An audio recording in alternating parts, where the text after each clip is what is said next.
Hey everyone, welcome back to the channel. Today, I'm going to show you how to install the GNOME desktop environment on Linux Mint. If you're bored with Cinnamon or just want to try GNOME's clean and modern look, this is the guide for you. Let's dive right in. Before we start, make sure you have Linux Mint installed, you're connected to the internet, you have terminal access, and it's highly recommended to create a Timeshift backup. It's optional, but really useful in case anything goes wrong. If you prefer the GUI, it's super simple. Open the menu, search for Timeshift, and launch it. Enter your password, then just click Create. That's it. It'll take a snapshot of your system. More of a terminal person? No problem. Just run this in the terminal. Sudo timeshift create. Wait for it to finish, and backup done. Alright, let's dive into installing GNOME now. Let's start by updating our system. This step is really important. It ensures we have the latest package lists and system components. Why do this? Because installing a major desktop environment like GNOME on an outdated system can lead to conflicts, missing dependencies, or even broken installs. So, open your terminal and run this command, sudo apt update and sudo apt upgrade -y. This will first fetch the latest list of available packages, then install any updates your system needs, all in one go. Give it a minute or two to finish, and you're good to go.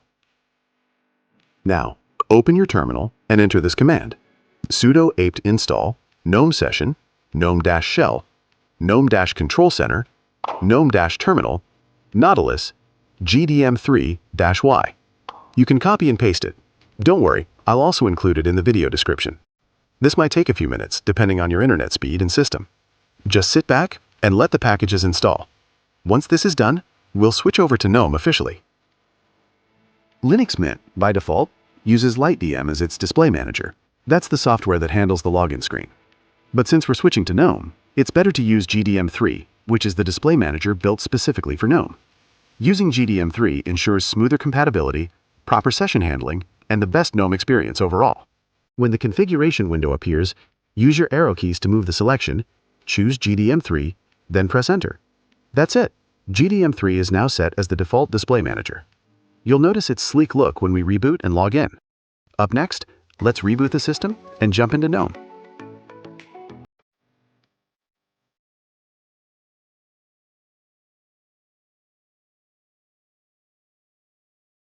All set. Let's reboot to enter the GNOME session. On the login screen, click the gear icon and select GNOME before logging in with your password. Alright, we've successfully logged into the GNOME desktop environment. Let's take a moment to explore its overall look and feel. First, move your mouse to the top left corner or press the super key. That opens the Activities overview, GNOME's powerful workspace switcher and app launcher. Now click on the Start menu, or what GNOME calls the Applications grid. You'll see a beautifully arranged collection of app icons, laid out in clean sliding pages that feel modern and responsive. Let's check out the Appearance settings next. Open the Settings app and head over to the Appearance section. Here, you can toggle between light mode and dark mode. Both look sharp, but dark mode really gives it that modern, minimalistic vibe. Now let's change the background wallpaper. GNOME comes with a curated selection of elegant, soft-toned images. The whole experience is minimalistic and elegant, and very consistent. From system icons to animations, everything feels polished and distraction-free. Now let's explore a few essential system settings that GNOME offers. Let's start with Wi-Fi. Here, you can connect to wireless networks, forget old ones, and toggle the Wi-Fi on or off. Just below that is the network section. You'll find settings for wired connections, proxies, and even VPNs if configured. Next up, Bluetooth. Simple toggle switch to connect or pair with wireless headphones, keyboards, or your phone.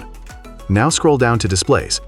This is where you can adjust resolution, orientation, and monitor layout if you're using multiple screens. There's also a handy feature called Nightlight. Enable it to reduce blue light in the evening, which is easier on your eyes. You can even schedule it to turn on automatically at sunset. Now click on Sound. Adjust output and input devices, set volume levels, or change alert sounds easily from here. And finally, head to the Power section.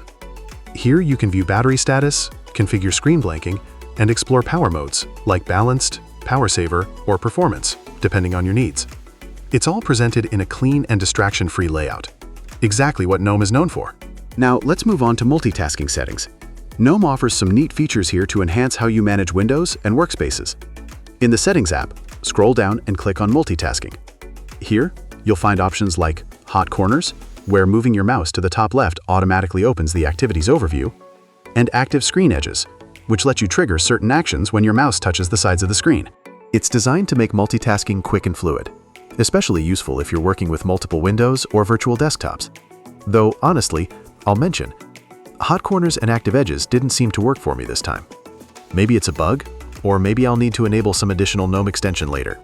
Still, it's great to know these options exist, and they usually work well once everything's properly configured. Let's keep going. Let's check out a few more useful settings that help personalize your GNOME experience. In the Settings app, you'll find settings for apps, notifications, online accounts, and sharing. In apps, you can review permissions for installed applications, like whether they can access your camera or files. The Notifications tab lets you control which apps can show alerts. You can turn off distractions or prioritize important ones. Under Search, you can decide what GNOME shows when you use the search bar.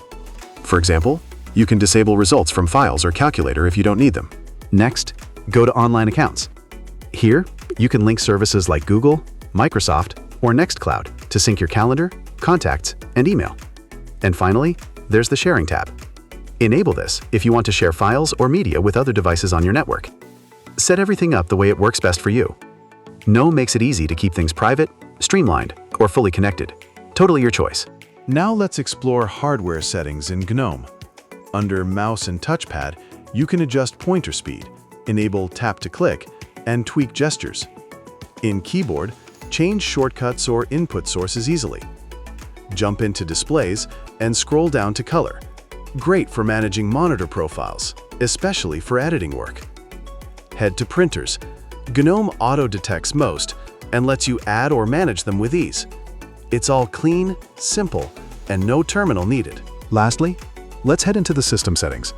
Here, you can set your region and language, adjust date and time, manage user accounts, and even configure remote desktop access. Scroll down to the About section. This gives you a quick summary of your system, both hardware and software.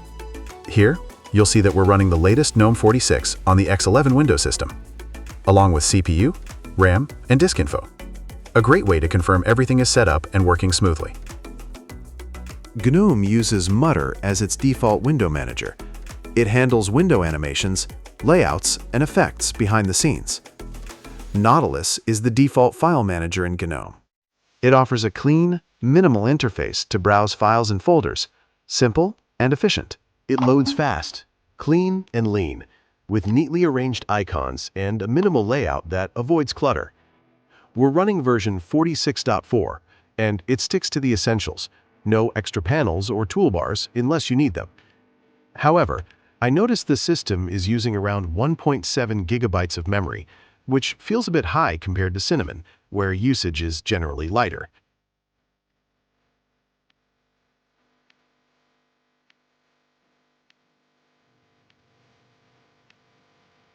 After closing Nautilus, I ran NeoFetch again, and memory usage dropped to around 1.4 gigabytes. That's actually pretty impressive for GNOME, especially considering its reputation for being heavy. Now, let's move on and install GNOME Tweaks, a handy tool that lets you customize themes, fonts, icons, animations, and more. In the terminal, just run sudo apt install gnome-tweaks-y. Once installed, you'll find it in your app grid under Tweaks. Let's open it up and take a look around.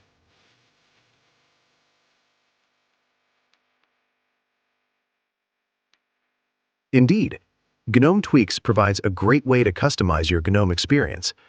The dark and light themes integrate seamlessly, and the interface is very clean and intuitive. You can easily adjust the look and feel of your desktop with options for themes, fonts, icons, and more, making it a very user-friendly tool for personalization. You can continue exploring GNOME. There's a lot more to customize and play with. But for now, let's move on to the final step, on installing GNOME from Linux Mint. Before we start removing anything, make sure to reboot your system and log back into Cinnamon, the default desktop environment. This ensures a safe and smooth cleanup, since removing GNOME while you're using it can cause issues. Once you're back in Cinnamon, we'll begin the removal process. All right, now that you're back in Cinnamon, let's go ahead and remove GNOME completely from the system. Open your terminal and carefully type in the following commands: sudo apt remove --purge gnome-session, gnome-shell, gnome-control-center, gnome-terminal, Nautilus, gdm3, -y. Let the process finish. This will remove the core GNOME desktop environment and related apps. Next, remove any leftover packages and dependencies. Sudo apt auto remove --purge -y. Sudo apt clean.